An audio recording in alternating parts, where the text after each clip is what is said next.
غریبۍ کې دي دا اختر مې بیا مسافرۍ کې دي زه د دیر معیارو صفت نه کوم خلک وایي حسن په واړی کې دي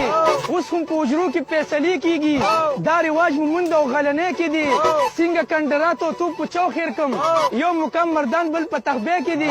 اوس یې هم هندوان د نوم نه یره کړي زمري کرنل شیرخان په ثوابۍ کې دي سوات او بټخېله په ښکلا یاد دي ښکلي دروند پښتون مې په درګۍ کې دي پیژني دنیا یې د غیرت په نوم اته کومه پردې په کجورۍ کې دي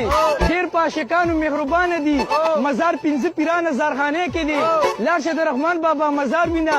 لوړ مقام یې موندې عشقۍ کې دي ښکلي پښتانه په چارسده کې دي کوم ښکلي ښایست په تورنګزۍ کې دي زار هم د تنګي او مرزو شمه غني بابا مزار په سرډېرۍ کې دي ځان به بې روټۍ چایو ته خلاص نه کړي دا پښتون شپکه در مندیزۍ کې دي زار د ملکنډ د دنګو غرونه شم خوند لنډي کوتل په خاموشۍ کې دي چا د باچا